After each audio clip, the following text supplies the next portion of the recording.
Buenas tardes a todos. Buenas tardes a todos aquellos que nos están escuchando desde casa. Buenas tardes a todos los que están en los diferentes foros del mundo que ya hemos conocido en estos días. Buenas tardes a los que están escuchándonos desde casa y todos aquellos que volverán a escuchar este encuentro también después on demand o en streaming en un segundo momento. Me gustaría expresar una gran alegría y una gran satisfacción por poder contar esta tarde con la presencia del profesor Mohamed Yunus de Bangladesh, Premio Nobel de la Paz en 2006. Y lo agradecemos de corazón. Gracias, profesor Yunus, por estar aquí con nosotros. El comité del Premio Nobel, cuando decidió otorgar este premio en 2006, utilizó esta razón que les quiero leer. Mohamed Yunus ha demostrado ser un líder capaz de traducir ideas en acciones concretas a beneficio de millones de personas, no solo en Bangladesh, sino también en muchos otros países. Hacer préstamos a los pobres sin ninguna cobertura financiera parecía un ideal imposible de realizar. Hace 30 años, de forma humilde, Yunus tiene el primer papel en términos de desarrollo del micropréstamo como instrumento cada vez más importante en la lucha contra la pobreza. Lo que nos ha sorprendido y lo que sigue sorprendiéndonos del trabajo de Yunus es esta capacidad de ver en la dignidad de la persona, pero también y sobre todo de los más pobres, de los más lejanos y marginados, como dice Papa Francisco, aquellos que dejamos de lado. Su capacidad de ver en estas personas no un problema que tenemos que resolver, no los destinatarios de una limosna, sino el punto de partida, aquellos de los que debemos empezar. Según nuestra lógica, hay un orden. Primero tenemos que favorecer el desarrollo de forma que los más grandes, los mayores, los que están mejor, puedan ocuparse de aquellos que están al final, los últimos. Hablaremos de ello, pero el pensamiento y sobre todo las acciones prácticas viables de Yunus demuestran que este orden se ha invertido completamente. No son los que están adelante que tienen que ocuparse de los que están atrás. Tenemos que empezar por los últimos, aquellos que están más atrás, porque solo este desarrollo podrá involucrar a todos. El mundo funcionaba normalmente y así esta parecía una idea que podía funcionar, sobre todo en los países de desarrollo, los países más pobres. Pero esta pandemia nos ha demostrado algo. Improvisamente nos hemos dado cuenta de que nosotros que pensábamos ser los primeros en esta larga fila, aquellos que tenían que preocuparse de los últimos, debido a un virus, algo invisible, ¿no?, de la naturaleza, nos hemos encontrado en la posición opuesta. Somos nosotros en una condición de dificultad. Estamos al fondo, ¿no? Somos los últimos.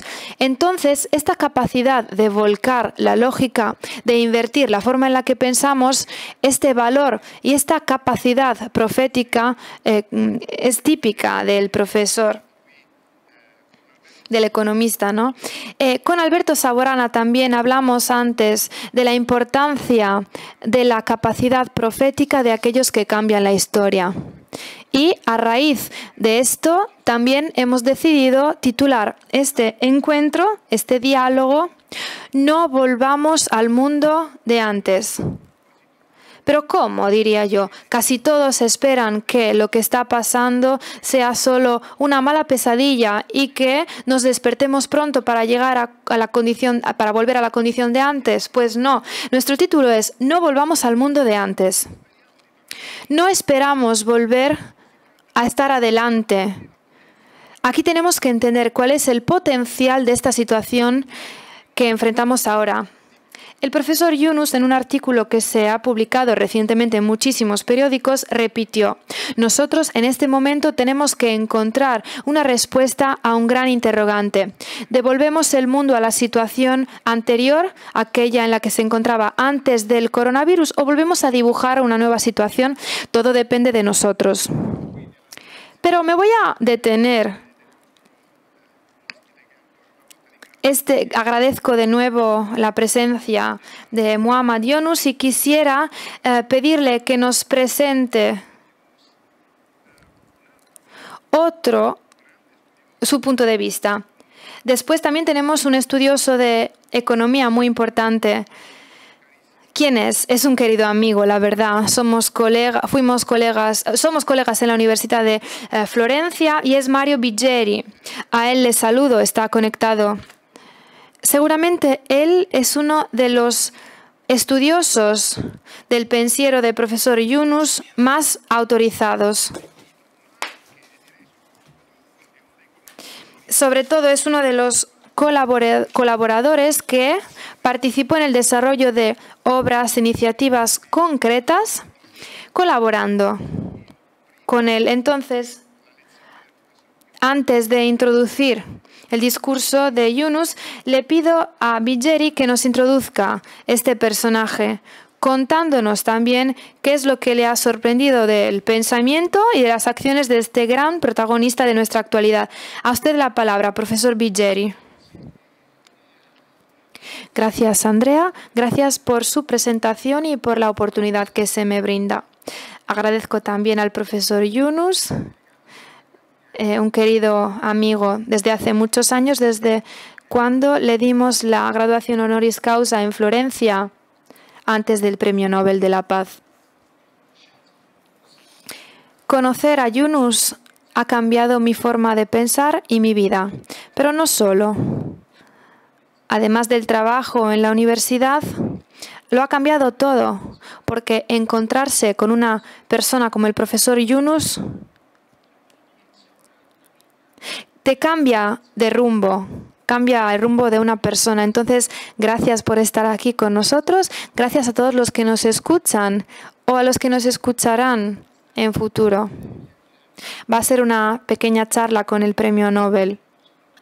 Muy brevemente les diré lo que he aprendido, porque limitarse a las ideas, a las competencias técnicas que él ha desarrollado, claro, esto requiere tiempo, pero no soy yo quien tiene que explicar lo que él ha hecho. Yo quiero decir lo que he aprendido con él como hombre, como persona. Sobre todo, he entendido que dentro del sistema económico, en las relaciones entre empresas y ciudadanos, es necesario dar margen, cabida a las relaciones, dar confianza a las personas.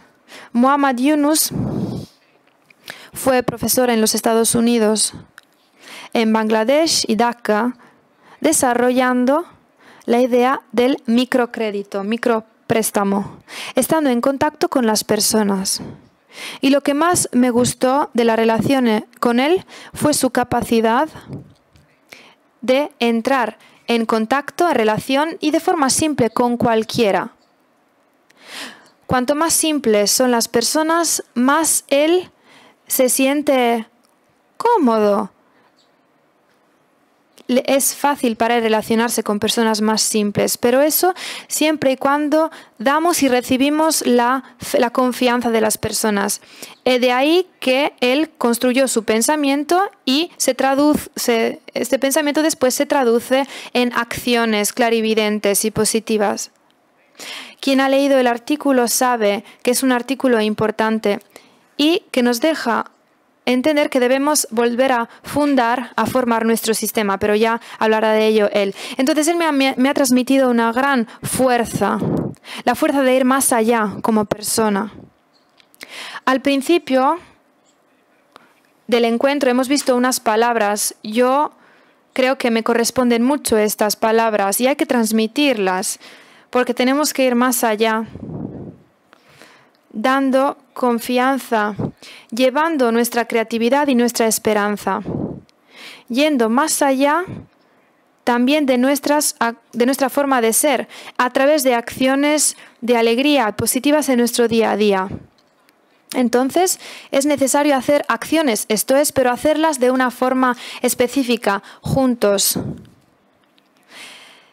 Entonces, yo también he puesto en entredicho muchas cosas como hombre de fe.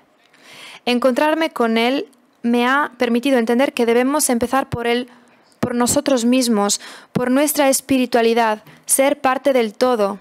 A veces nosotros damos por sentado o dejamos de lado esto en la economía, y ser parte del todo significa que tenemos que tener confianza en nosotros mismos y en los demás, y tenemos que crear relaciones. Lo más bonito es lo que ha dicho el profesor Simoncini.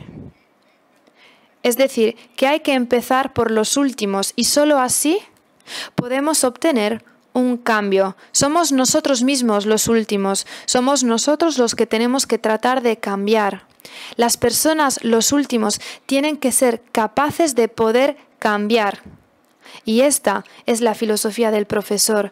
Podemos hacerlo mostrando aquellos potenciales de los últimos. Solo así podemos dar un cambio y promover un futuro diferente que esperamos todos. Esto es posible liberar los potenciales de los últimos. Yo le quiero mucho y siento mucha estimación por Yunus. No quiero explayarme demasiado, pero seguramente fue importante encontrarlo porque yo cambié mi forma de ser y me puse en juego en la universidad, en los cursos de la universidad, pero también me he puesto en juego en mi día a día. Entonces, conocerlo me ha permitido acercarme a los pobres. Ha desarrollado una idea de social business, ¿no? En el sector social, el impacto de la empresa no tiene que ser solo un impacto económico, sino también social. Y aquí vemos la fuerza de su pensamiento, la fuerza de un hombre que ha dado a los más pobres algo. Él seguramente podría hablar de ello, pero él le ha dado posibilidades a los que parecerían últimos e imposibles de recuperar. Él le ha dado la confianza, se ha fiado en ellos y de esta forma les ha transformado y ha transformado también las comunidades de los últimos y la sociedad de los últimos. Ahora me gustaría que Simoncini le diera la palabra al profesor Yunus. Gracias, profesor Biggeri, gracias, Mario, porque me parece que sus palabras nos han ayudado a entender cómo no estamos solo ante un gran profesor y un gran protagonista, sino también ante una historia capaz de afectar la persona misma. Entonces, ahora ya basta de introducciones. Estamos agradecidos por poderle dar la palabra al profesor Mohamed Yunus. Muchas gracias.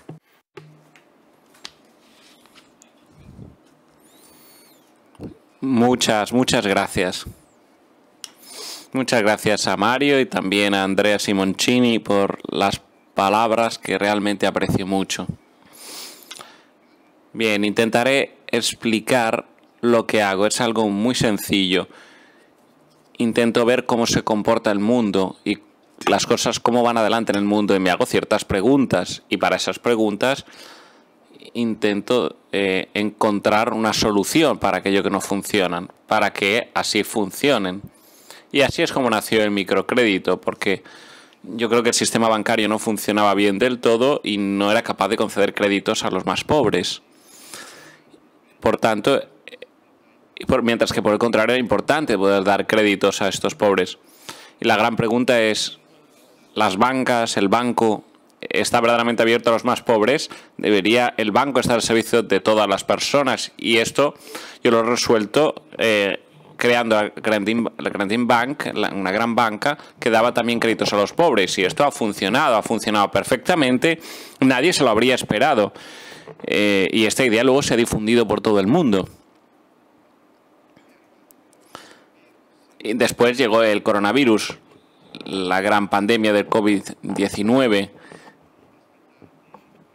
y esperábamos que el mundo se hubiera unido, se encontrara unido para luchar contra esta pandemia. Y ha llegado como el momento de mostrar la amistad entre los pueblos y la solidaridad, puesto que teníamos un enemigo común. Un enemigo que nos ataca a todos por igual, pero no es como tal y como esperábamos, no es como nos hemos comportado en este planeta, ¿no? Con una actitud amigable. Tenemos un enemigo común, pero no hemos hecho un frente único, un frente unido. En menos de 100 días, el virus ha invadido el mundo entero. Ha sido muy poderoso. Parecía que la batalla hubiera concluido después de 100 días y que en todos los frentes hubiera sido abatido y que nadie no hubiera hecho prisioneros en ninguna comunidad. Y ha golpeado en todos los lugares del planeta. Y ha ocupado verdaderamente el mundo entero. Pero el mundo no se ha puesto manos a la obra para actuar contra este problema, haciendo un escudo contra este enemigo común, sino ¿qué es lo que ha hecho? Ha reducido la mirada y cada país ha intentado de protegerse a sí mismo y solo a los suyos, en lugar de intentar generar una metodología común que pudiera proteger a todos. En realidad, algunos países han tenido una actitud muy agresiva, casi tribal, diría, atacando las propias estructuras que el mundo hubiera podido generar para combatir a un enemigo común. La Organización Mundial de la Sanidad, por ejemplo. Algunos países han atacado frontalmente a esta institución en lugar de sostenerla. Y han eliminado todos los fondos de financiación que estaban previstos para esta institución, la OMS, y esos ciertos, en lugar de incrementar los fondos para combatirlo, se han retirado. Esta situación, que podía convertirse en un punto de referencia global, todo lo contrario, ha debilitado en lugar de reforzar la Organización Mundial de la Salud. Nos hemos comportado de una forma muy egoísta, ciertamente obtusa, no como nos esperábamos. Y esto ha creado un ambiente en la lucha contra el COVID-19. Y después hemos visto también que todos los países se comportaban de una forma también desorganizada. Intentaban unir las fuerzas para poder volver al mundo tal cual estaba antes de la crisis del COVID lo antes posible. Han intentado poner fin al COVID-19 para poder volver cuanto antes a los comienzos de 2020, la situación a finales de 2019, principios de 2020, antes de que se difundiese la pandemia. Ese era el mundo al que se quería volver. Y por tanto, para poder volver a ese punto idílico, han empezado a colaborar de una manera, a moverse de una manera competitiva y mover todos los recursos financieros que eran capaces de juntar, de reunir, justamente para poder reconstruir la economía tal cual estaba. Y ahí el coronavirus, con su invasión, ha puesto en crisis toda la máquina económica y se ha congelado como en un limbo toda la máquina financiera, y los economistas se han preocupado ante el redespertar, porque se quería recuperar la situación a como estaba antes. Muchos países han dedicado miles de millones de dólares, algunos incluso billones de dólares, a la espera de poder conseguir que funcionen esos fondos de salvación para recuperar la situación a como estaba antes. Y yo me preguntaba, ¿qué es lo más adecuado a hacer? ¿Realmente queremos volver al mundo tal cual estaba antes del COVID? Bien, yo he entendido que este era el momento justo para plantearnos la pregunta y entender si queremos volver al punto de partida de principios de año, llegar a otro sitio diferente. Cada cual puede llegar a su propia conclusión. La mía es que yo no quiero volver a la situación en la que estábamos antes, porque era un mundo terrible. Y de hecho considero que hemos sido afortunados de poder tener una oportunidad que antes no teníamos. Antes de la crisis del coronavirus no teníamos opción, porque estábamos como en un tren de alta velocidad, de altísima velocidad, que viajaba recto hacia el desastre. Lanzado hacia el desastre, y casi todas las personas del mundo parecía que estuvieran sentados en un proyectil que viajara cada vez más y más rápido hacia el lugar de fin de vía. Parecía esto parecía bastante lejos, no se preveía, pero ya se estaba empezando a calcular cuánto pudiera faltar para que se llegara a ese punto de colapso inevitable e irreversible. Todos estábamos preocupados por el calentamiento global. Ya considerábamos que podían faltar 10, 20, 30 años antes de que el mundo se convirtiera en un mundo invivible, y sorprendentemente antes ha llegado el COVID-19 y el motor que hacía funcionar este tren de alta velocidad, entre comillas, se ha parado y no podíamos proseguir en la misma dirección y con esa velocidad. Nos hemos quedado parados, nuestra velocidad era cero. Deberíamos estar contentos, puesto que nos ha dado una posibilidad de rescatarnos, de recuperarnos, y por tanto debemos preguntarnos urgentemente: ¿queremos volver al punto en el que estábamos o aprovechar esta posibilidad que se nos ha regalado de replantearnos la situación? Y hay que entender qué respuesta tenemos que darnos. Para mí la respuesta es clara: yo no quiero volver al punto en el que estábamos. Dado que los motores están parados, bajemos de este tren y construyamos otro tren que vaya en otra dirección y que combata el calentamiento global, que estaba antes, por supuesto, de la pandemia, pero que es que no debe ser la única cosa que nos deba preocupar. La única preocupación no puede ser el calentamiento global en este mundo, puesto que el mundo ya era invivible e inaceptable con las condiciones que tenía. Todo el mundo se preocupaba también de la concentración de la riqueza en pocas manos. Un porcentaje pequeñísimo de la población que contiene la mayor parte de la riqueza, ¿no? Por tanto, este desequilibrio fortísimo de concentración de la riqueza peora continuamente y no mejora, a una velocidad increíble. Y esta es una bomba de relojería, porque ninguna sociedad puede funcionar si la riqueza permanece en manos de pocas personas y el resto de la población no tiene posibilidad de acceso ninguno a esa riqueza. Solo le quedan pequeñas migas de eso. Esta situación ya era insostenible y se esperaba verdaderamente una auténtica explosión social, que habría llegado sin duda, porque las sociedades no podrían funcionar conforme a estos parámetros. Por eso este tren de alta velocidad en el que estábamos, ¿dónde nos estaba llevando? ¿Dónde nos conducía? Hacia una explosión. Y ese es el segundo factor que a mí me dicen: no quiero volver a ese mundo terrible del que veníamos. Casi me siento liberado de esta preocupación. El tercer punto, para el que no quiero volver al mundo de antes, es todo el empleo de la inteligencia artificial. La inteligencia artificial está llegando de una manera cada vez más preponderante y quitando trabajo a muchas personas. Con el desarrollo de la inteligencia artificial hay muchas ventajas, pero se eliminan muchísimos puestos de trabajo. Miles o incluso millones de puestos de trabajo que desaparecerán con la llegada de la inteligencia artificial, hasta llegar a un momento en el que nadie tendrá un trabajo sustituido por esa inteligencia artificial. Y yo me pregunto, ¿queremos verdaderamente formar parte de este mundo en el que no habrá trabajo para nadie? ¿Habrá que inventarse algo para sobrevivir?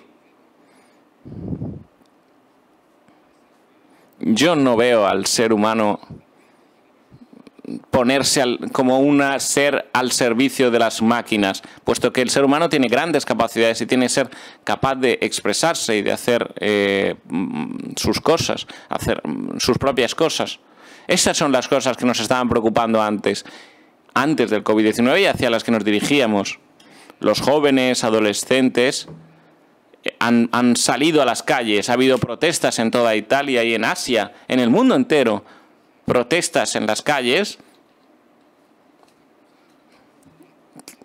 que acusaban a las generaciones más adultas, más ancianas, por haber hecho del mundo un mundo algo invivible.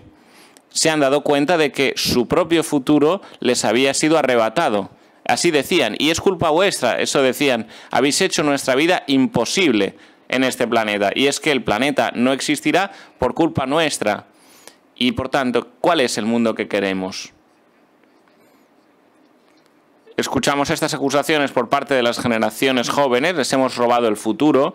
Por desgracia es verdad, creo que su mundo va a ser peor que el nuestro.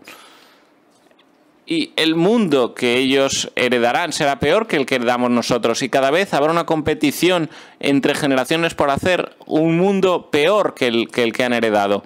Y este paso de generación en generación hará de un mundo un lugar que ya será completamente invivible. Y probablemente los hijos de estas generaciones no tendrán manera de tener una vida. ¿Ese es el mundo al que queremos volver? Me parece una locura. Me parece un suicidio y no creo que queramos cometer un suicidio. Intentemos aprovechar el hecho de que este tren ahora se ha parado, podemos cambiar de andén e ir hacia otro mundo en el que estos problemas no se dan. Un mundo en el que no existen estos problemas que yo he mencionado. Y si lo decidimos juntos, podemos crear un mundo desde cero. Un mundo de cero también. Cero concentración de riqueza, cero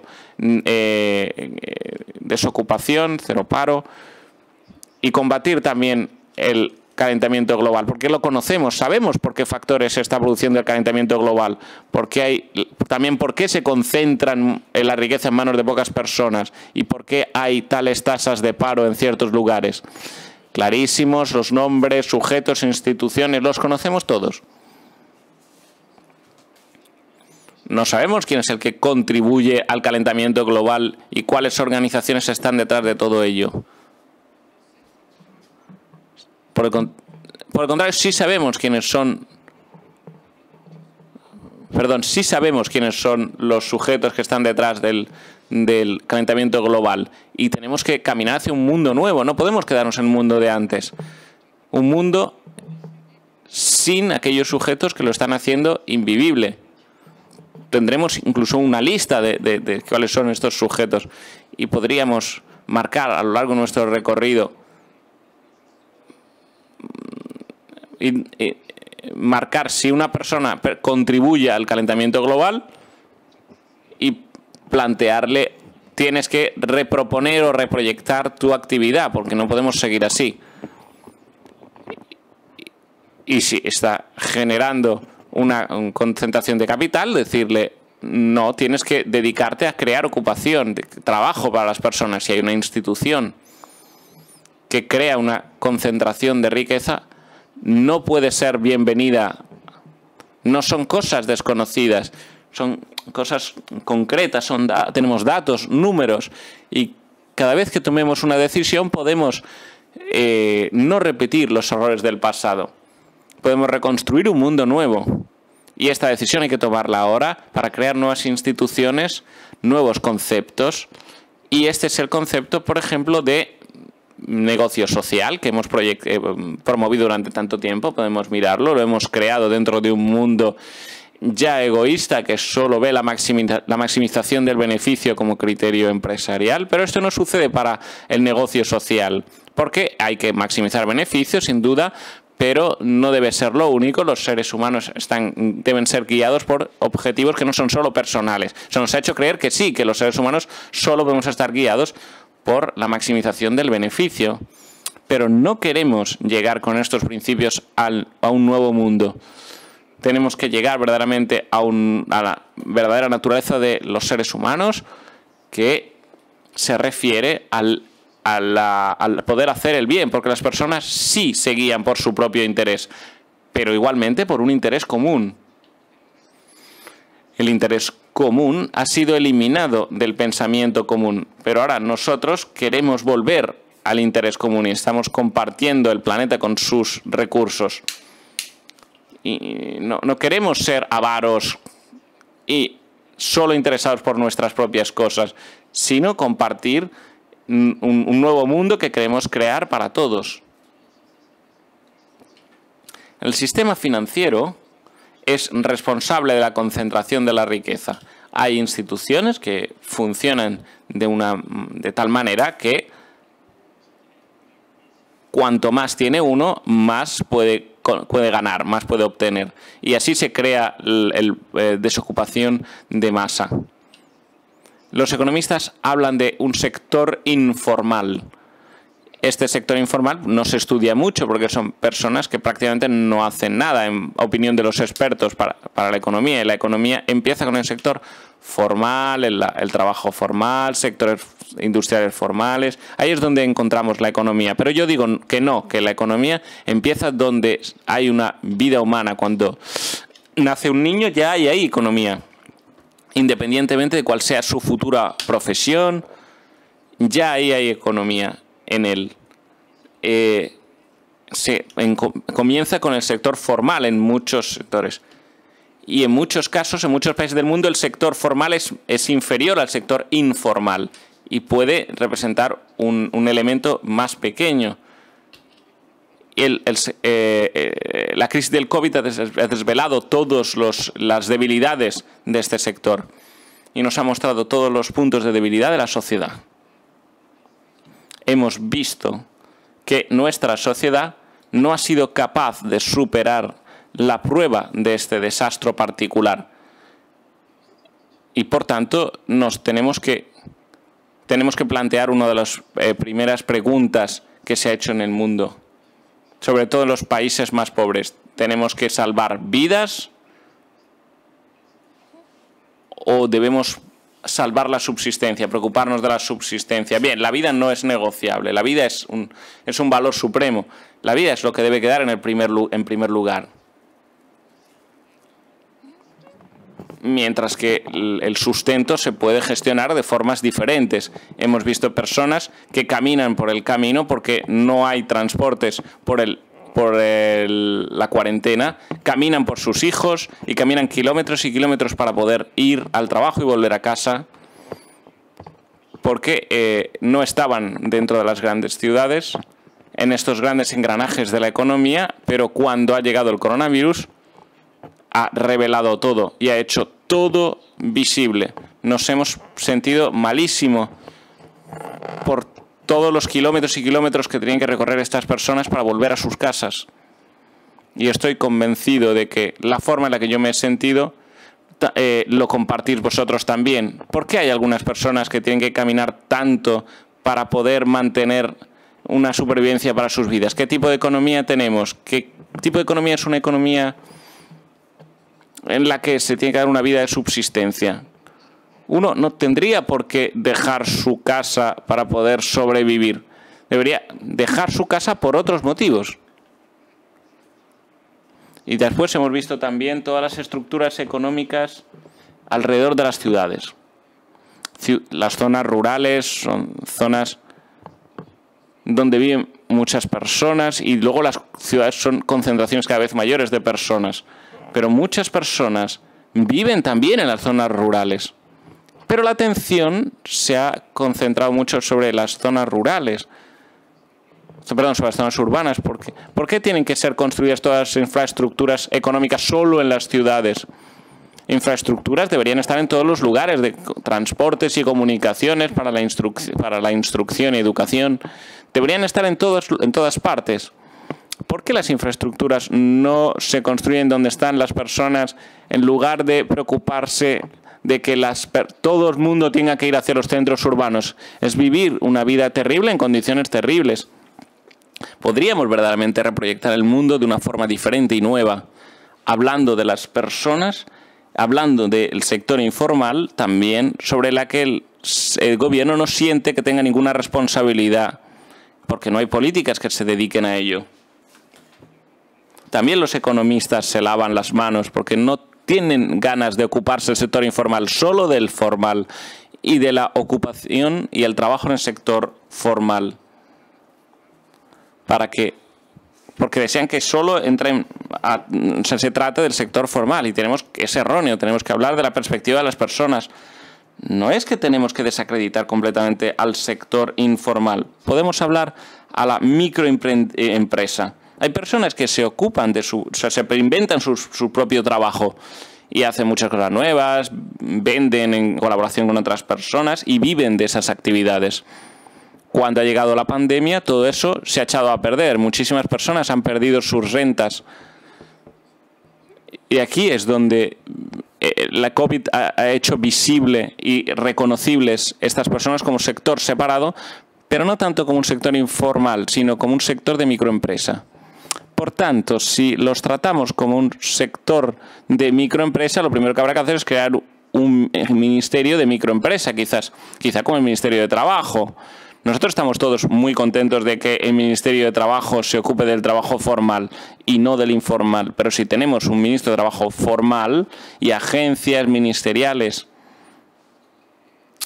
que se ocupan de llevar adelante leyes sobre trabajo formal, ¿qué podemos decir entonces con respecto a la microempresa? No podemos decir nada.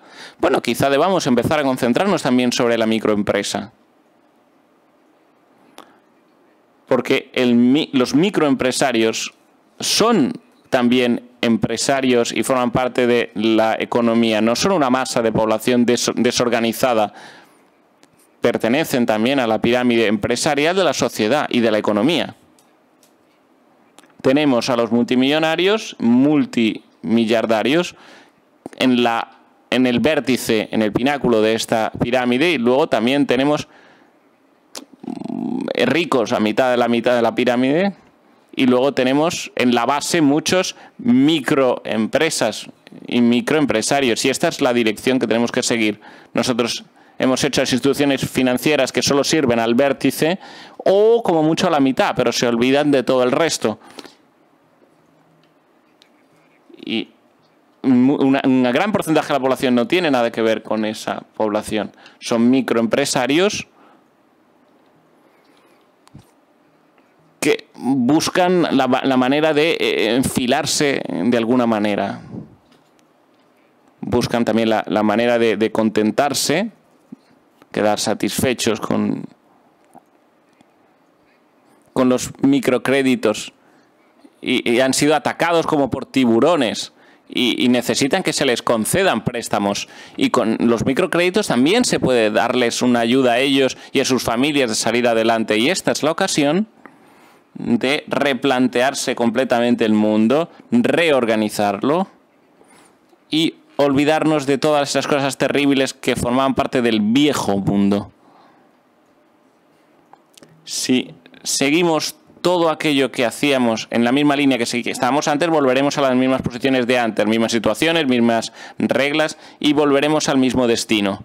Si en cambio queremos ir con una nueva dirección, lo podemos hacer y lo debemos hacer. Es que no tenemos opción, porque las alternativas que tenemos es seguir hacia la muerte como estábamos antes, o otra opción, seguir un medio de transporte hacia la vida. Preocuparse de los demás. Hay que construir nuevos caminos, nuevos recorridos para llegar a este nuevo destino. Y es un camino que está todo por construir. Y es algo que tenemos que difundir durante este periodo. Estamos muy contentos de tener esta oportunidad, porque no se volverá a plantear de esta manera, no se volverá a plantear durante las próximas generaciones. La tenemos ahora y la tenemos que usar ahora al máximo e intentar con todos nuestros medios construir un nuevo mundo. Gracias.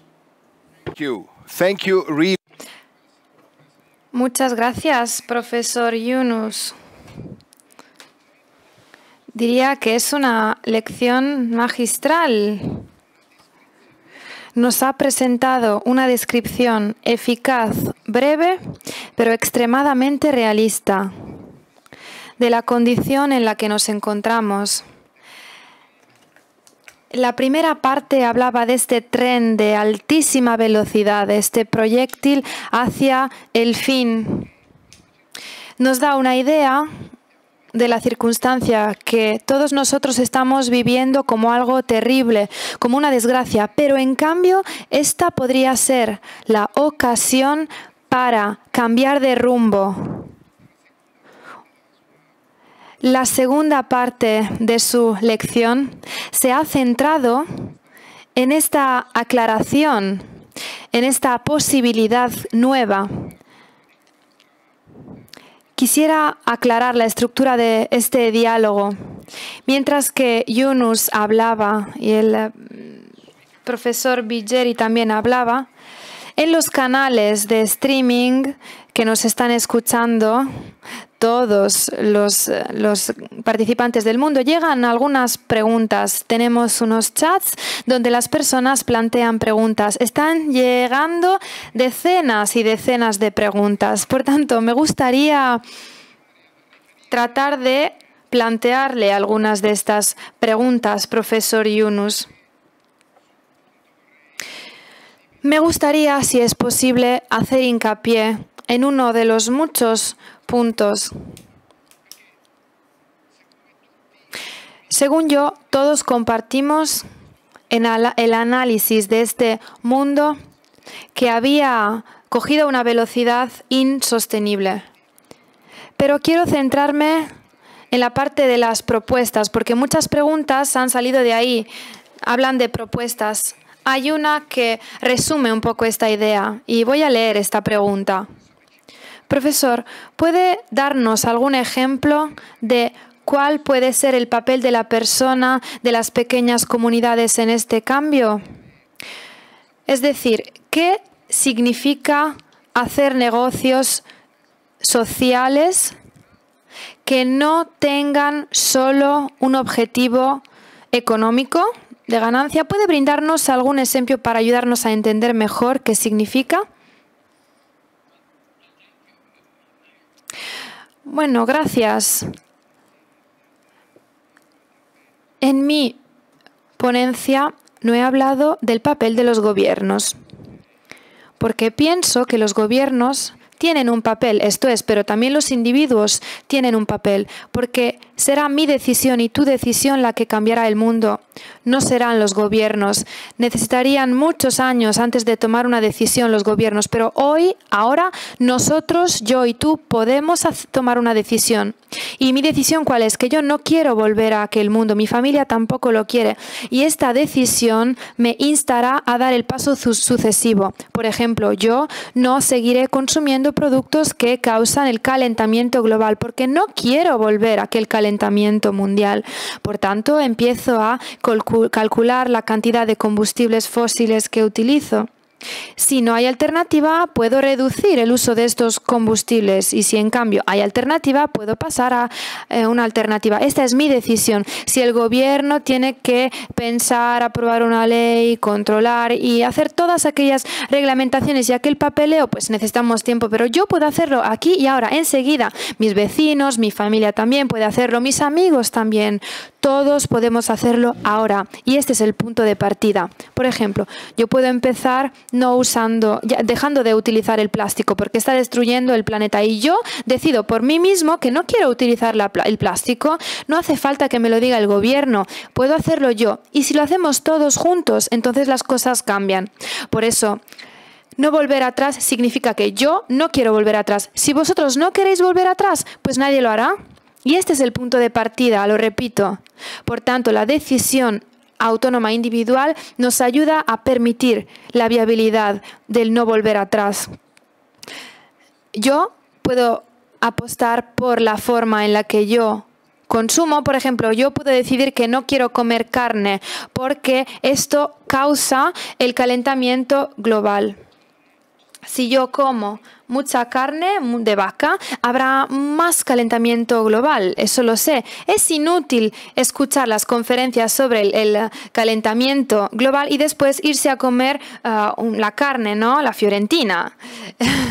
Entonces tiene que haber un poco de coherencia entre lo que digo y entre lo que hago. Hay que contar con una coherencia general. Y al mismo tiempo yo puedo crear actividades para resolver los problemas. Puedo trabajar como consumidor, pero también como persona implicada en un negocio. Por ejemplo, yo puedo crear una actividad de recursos o energías renovables, ¿no? Quizás no puedo crear una grande empresa porque necesito muchos recursos, pero puedo comprometerme a través de la creación de un pequeño negocio, quizás con 10 familias que utilizan las energías renovables. Así todos están contentos. O bien, podemos considerar los recibos de la luz. ¿Cuánto pagamos de luz, ¿no? Yo, utilizando renovables, puedo utilizar energía solar y vemos cuál es la diferencia en términos de gastos económicos, gastos de energía.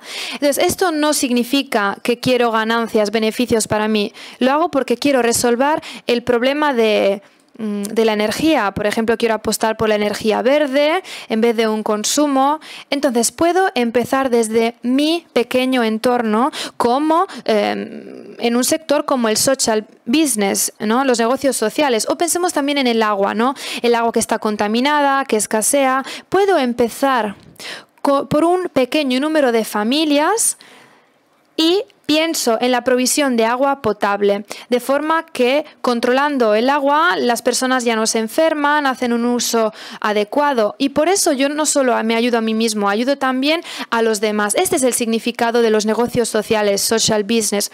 O bien, también puedo empezar a contratar 3, 4, 5 jóvenes desempleados y permitir que estos sean empresarios. Puedo darles recursos para que puedan invertir en su plan de negocios y paulatinamente ellos pueden devolverme el dinero que yo les he prestado, ¿no? Porque yo hago negocios sociales y luego depende de vosotros, ¿no? Sacar el provecho de ello y devolverme poquito a poco el dinero. Entonces, depende de mí. Yo puedo comprometerme y también los demás pueden hacerlo. Cuando las personas se unen, podemos crear también empresas más grandes, como por ejemplo empresas eléctricas, de provisión de agua, energía. Por eso también podríamos promover aporte político, ¿no?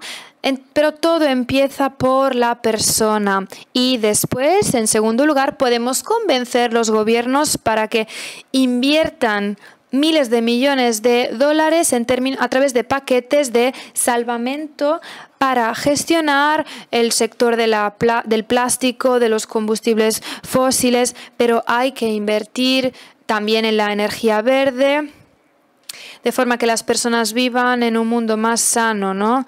El dinero público se debería utilizar no para llevar el mundo a la situación en la que se encontraba antes. No queremos suicidarnos, queremos vivir, devolverle a las generaciones sucesivas un planeta más seguro y más feliz, de forma que nuestros hijos no nos acusen por haberles robado su futuro. Lo que queremos es transmitirles un mundo más seguro con respecto al que nosotros recibimos. Entonces tenemos que hacer una acción inversa, no volver a la situación anterior. Este cambio de rumbo copernicano es importante.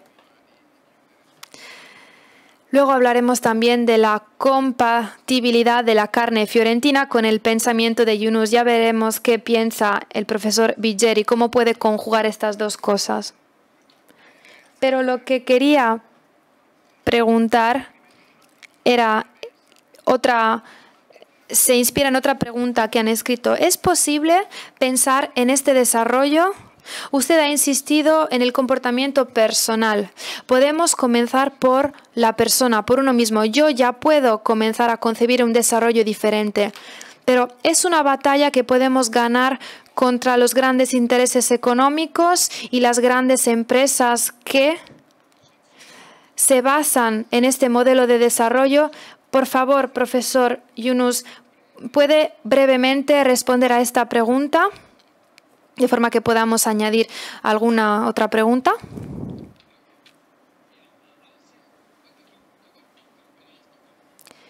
De acuerdo.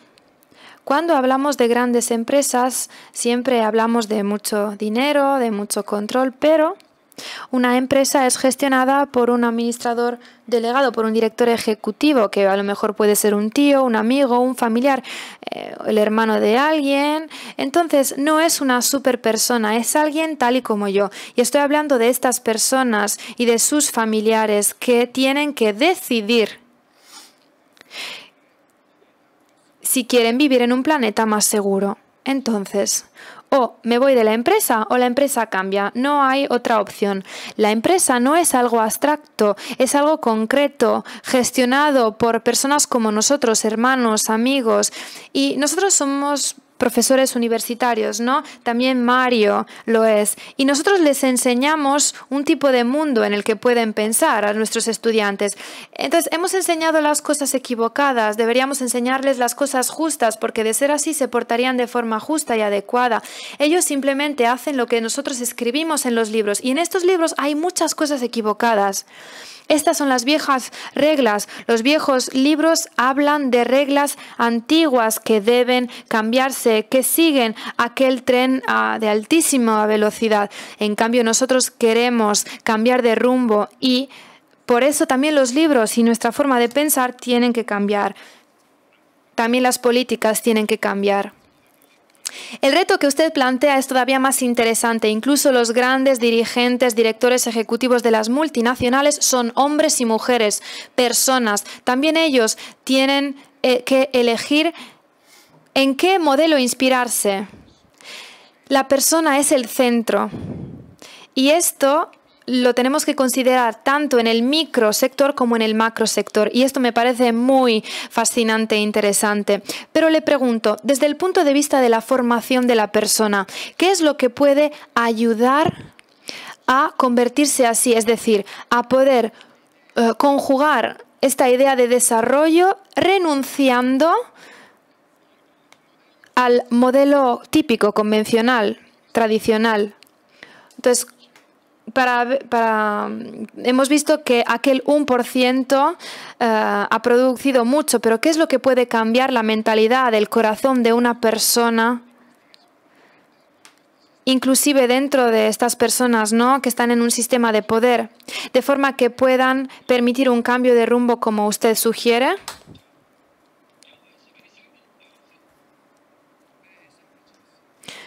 Es muy simple. Las tecnologías han cambiado mucho, los medios sociales, y mi familia, su familia, todas las familias ven que hay jóvenes que hablan de comida, qué comida deberíamos consumir. ¿Qué le hemos enseñado a ellos sobre la comida? Nada, simplemente hacemos lo que nos parece más conveniente. A veces los niños no quieren comer esto y lo otro, no les apetece una cosa o la otra. ¿Y de dónde lo aprenden lo que quieren? De los medios sociales. Las redes sociales están preocupados por los animales y quieren proteger sus vidas. A lo mejor esto es un poco abstracto, pero voy a tratar de darles un ejemplo más concreto. ¿Quién les ha enseñado a estos adolescentes a salir y protestar haciendo huelgas en la calle? Nosotros no les hemos dicho nada. Ellos se están quejando y nos están culpando, porque dicen que nosotros somos los culpables del hecho de que tengan problemas en sus vidas, que han conspirado contra sus vidas. Y esto no ha sucedido solo en Suecia, Noruega o aquella parte del mundo. Ha sucedido por doquier. ¿Cómo ha sido posible transmitirle esta idea a las generaciones? Sí, hemos visto el movimiento Friday for Future que ha aflorado. ¿Por qué? ¿Por qué ha pasado? Hablamos de jóvenes, estudiantes. Y ellos no han salido a la calle diciendo que no se podían hacer algunas cosas. Nosotros podríamos seguir su liderazgo, podríamos inspirarnos en ello. somos orgullosos porque decimos que es lo justo que tenemos que hacer, pero parece que si le dejamos las cosas en sus manos, ellos podrían proteger nuestro planeta mucho mejor que nosotros. Y este es el meollo de la cuestión para mí. Gracias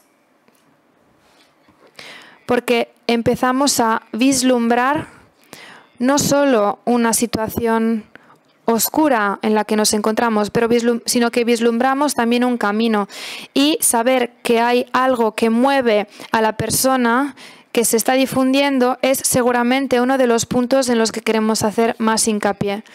Usted decía que nosotros no queremos insistir demasiado en el papel de los gobiernos o de las instituciones, pero nosotros estamos aquí en Europa. Usted ahora está en Bangladesh. ¿Cuál es el papel que, según usted, Europa desempeña si pensamos en esta idea de desarrollo? ¿Una institución como la Unión Europea puede jugar un papel? Si nos puede responder en un par de minutos. Sí, como he dicho anteriormente, hay una concentración de la riqueza en el mundo que se centra en el mano de pocas personas, el 1% en contra del 99% de la riqueza mundial. Entonces, la pregunta sucesiva a esta es, ¿dónde viven estas personas, este 1%? ¿Dónde se encuentra? Este 1% no vive en Bangladesh. Vive en 5 o 6 países del mundo. Entonces, si el 1% de estas personas que gestiona el 99% de las personas vive en estos 5 o 6 países del mundo, ¿dónde están los demás? Pues en Europa, en los Estados Unidos. Entonces, Europa es súper importante para nosotros porque vosotros son los que causáis los problemas. Entonces, si vosotros resolvéis los problemas, también nosotros podemos hacerlo. Todo lo que está sucediendo en el mundo entero se centra en vuestras manos. Si Europa tiene liderazgo, el cambio se verá muy pronto. Si el liderazgo llega de Bangladesh, no funcionaría porque no tenemos muchas cosas que dar al mundo. Sí, les he presentado ejemplos y vosotros os habéis sorprendido, pero sois vosotros los que tienen el poder. La solución tiene que llegar de aquí, de la tecnología, de la financiación, de muchas otras cosas que podéis hacer vosotros. ¿Dónde están estas grandes empresas? ¿Están todas ahí? Por ejemplo, hablamos mucho de las vacunas para solucionar la pandemia. ¿De dónde llegará la vacuna? No, son 5 las empresas en todo el mundo. En Europa y en los Estados Unidos están trabajando para producir y vender esta vacuna con un precio muy alto. Los Estados Unidos están comprando todas las vacunas. Todas las empresas las están comprando los Estados Unidos. Y nosotros no tenemos ningún control sobre estas vacunas. Después Europa estará satisfecha, Reino Unido también, los Estados Unidos estarán satisfechos y los pobres y los demás quizás a lo mejor tendrán la posibilidad también ellos, porque sois vosotros los que controláis el dinero, la tecnología, etc. En conclusión, la vacuna debería ser producida como un bien para todos. No hace falta una patente para la vacuna, porque todos tendrían que ser capaces de producirlo. Claro, alguien puede crear la vacuna, pero después tiene que ser distribuido en todo el mundo. Estamos esperando estas 5 empresas que produzcan una vacuna y que después la distribuyan al resto del mundo. Estas son las cosas que tienen que ver con el control de la riqueza en las manos de pocas personas. Muy importante este reclamo que hace el profesor Yunus, que ha lanzado ya esta solicitud de que la producción de la vacuna que todos esperamos que llegue lo antes posible para esta enfermedad, sea gratuito, pueda ser un bien compartido por la humanidad. Es una propuesta que aquí en el meeting nos sentimos capaces de lanzar a todas las instituciones porque que en este drama se marque la diferencia con respecto al mundo que conocíamos. Última pregunta y luego daré la intervención final al profesor Biggeri. Antes de plantear la pregunta, me gustaría añadir un apunte. Estamos haciendo un reclamo a todos los países para que sigan en una determinada dirección y llegar a una cierta solución en unos pocos meses para poder declarar la vacuna como un bien social, como la vacuna de la polio, que no se trate de un producto sobre el que rija una patente. Bien, sigamos esta tradición. Por tanto, yo lanzo este reclamo a vosotros en Italia y en Europa para que podáis difundir este mensaje y que podáis liderar esta sponsorización, este mensaje, para que pueda ser alcanzable para todos. Que se dé una resolución en la que se haga de esta vacuna algo disponible para todos y que no haya que esperar a que se acaben en la solicitud en ciertos países para que lleguen a otros. Y así, de esta manera, que todos puedan tener acceso y pueda ser suministrado a todos aquellos países en los que haya necesidad. De lo contrario, si hay un control tan férreo, ese control es el que dará poder económico a la persona que lo haga. Desde el meeting, con gran voluntad, nos hacemos eco de esta solicitud suya, que es tan importante que toda la humanidad y todos los gobiernos acojan esta propuesta. Nos parece un punto discriminatorio. Aquí una última pregunta y se la planteo nuevamente, y le planteo nuevamente que nos dé una respuesta breve porque el tiempo pasa y es el tema quizá más crucial para este meeting que hemos vivido en estos tiempos. Otra pregunta que nos ha llegado, por tanto, es, y que resume tantas de las que nos han llegado, dice: ¿la confianza es tan importante en el poder crear este recorrido nuevo? Porque usted decía, ustedes son los responsables, vosotros sois los responsables, hablando de los europeos, y yo me permito también traer a colación a los americanos, y nos compartimos la responsabilidad. Nosotros somos los responsables de este desarrollo y de este modelo. Y bien, nosotros podemos ser los responsables de este cambio, pero hay que confiar en esta perspectiva. Hace falta confiar en su pensamiento, como es confiar en la posibilidad de un cambio. ¿Qué tipo de educación? ¿Qué es lo que crea confianza? ¿Qué es lo que aumenta la posibilidad de confiar, de fiarse en que un mundo nuevo, según esta perspectiva, sea posible y, por tanto, preferible?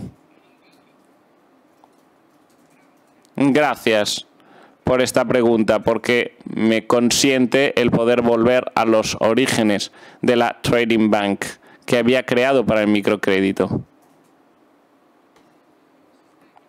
El sistema, en el origen, estaba basado en la confianza recíproca.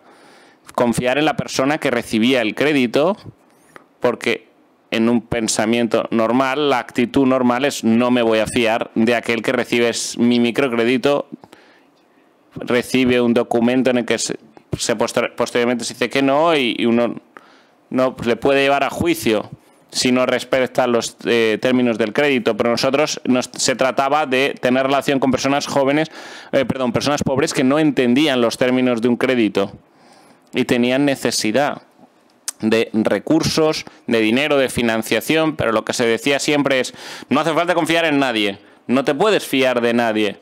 No puede existir la confianza cuando tú estás prestando dinero. Pero nosotros hemos intentado probar algo diferente, dar confianza. No hemos hecho documentos vinculantes, ni siquiera había documentos escritos. Prestábamos dinero y había solo con un acuerdo verbal. Les dábamos una cierta suma y después podréis devolvernos esta suma siguiendo estas condiciones dentro de este periodo. Y no había documentos sino verbales, porque los documentos escritos no tenían ningún significado para estas personas, no significaban nada, no los comprendían. nadie sabía leer ni escribir estos documentos. Eran las personas con las que trabajábamos, mujeres de zonas rurales que no sabían ni leer ni escribir, y a ellas les hemos dado créditos, pequeñas sumas, 20, 30, 50 dólares, estamos hablando de hace 30 o 40 años, sin documentos, sin papeles de por medio, es que ni siquiera sabían firmar con su nombre.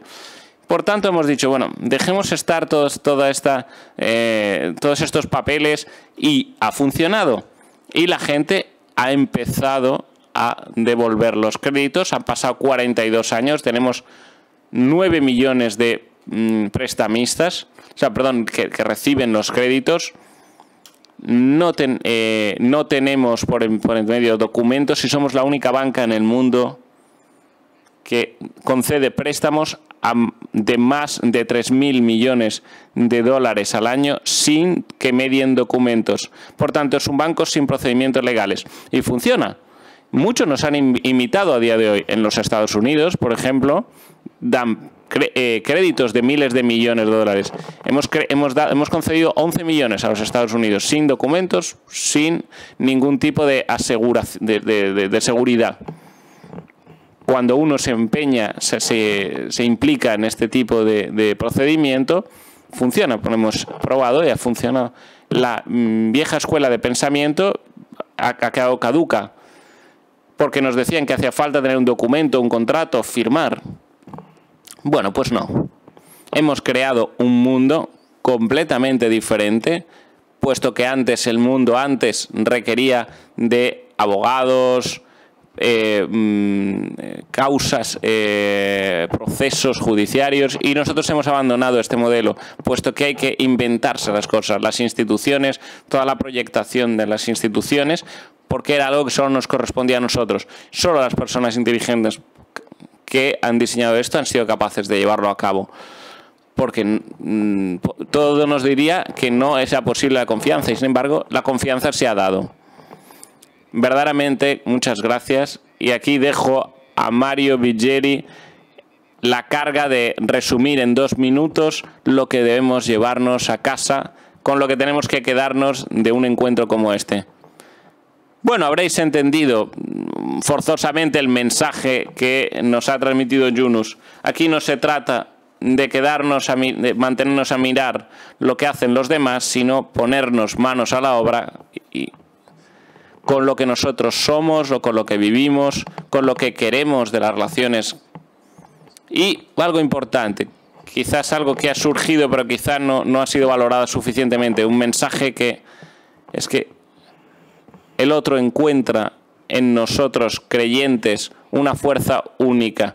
No es importante lo que tú has hecho en la vida, sino qué es lo que quieres hacer ahora. Quizá este es el mensaje más importante que nosotros podemos sacar de lo que nos ha contado en esta tarde el profesor Yunus. ¿Qué es lo que quieres hacer? ¿Hacia dónde quieres caminar?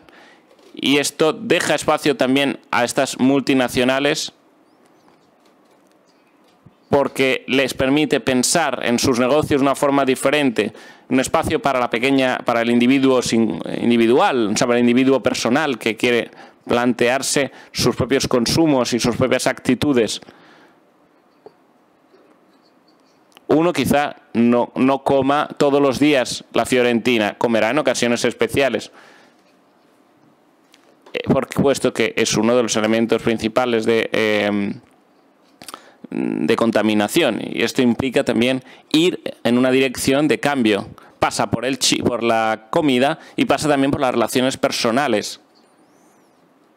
Empieza por nosotros, empieza por nuestra atención a la hospitalidad, formar parte de algo más grande, y no se detiene en el individuo,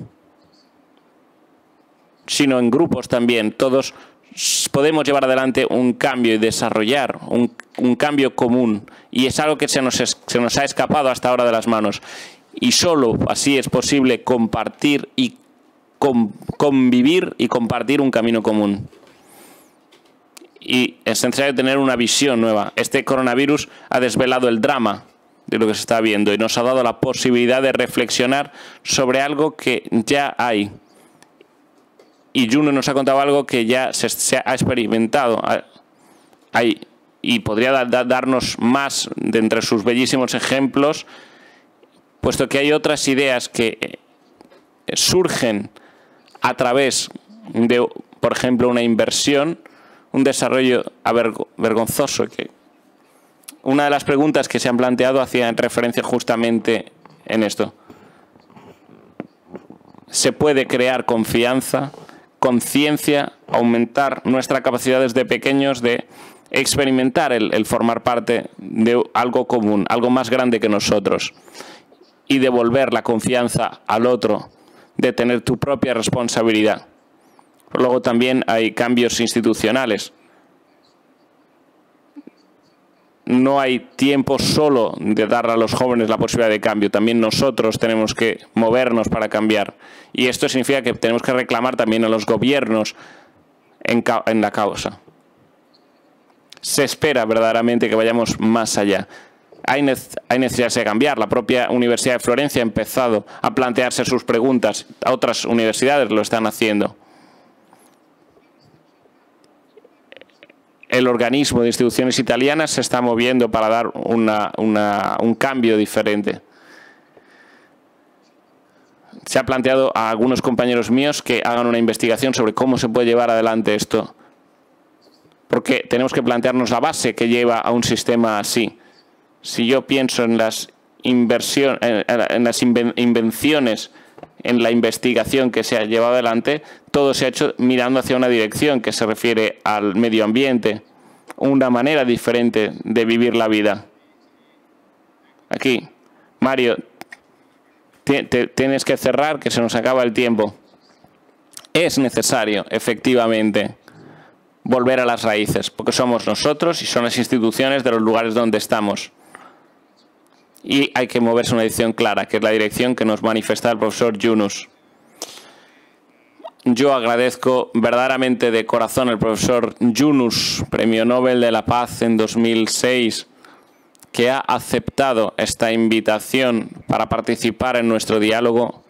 Y también agradezco mucho al profesor Mario Biggeri, que, ¿cómo podría decirlo?, ha de alguna manera sufrido nuestros tiempos escasos que tenemos que respetar. Y solo un punto final añado. Esta posibilidad de cambio existe, se da. Este destino no es inevitable. Y esto se funda y tiene como corazón, como núcleo, esta confianza que cuando uno ve que alguien se fía de ti, cuando otro te da confianza, esto es un punto decisivo para que tú te fíes. Y yo tengo la impresión de que el meeting de Rimini deberá volver una y otra vez sobre este punto, y aquí una invitación que hago a todos nuestros ponentes es que puedan volver a generar su disponibilidad, darnos su disponibilidad para que podamos llamarles otros años al meeting de Rimini. Y aquí agradezco nuevamente al profesor Yunus y al profesor Biggeri la disponibilidad que han dado hasta hoy. Gracias.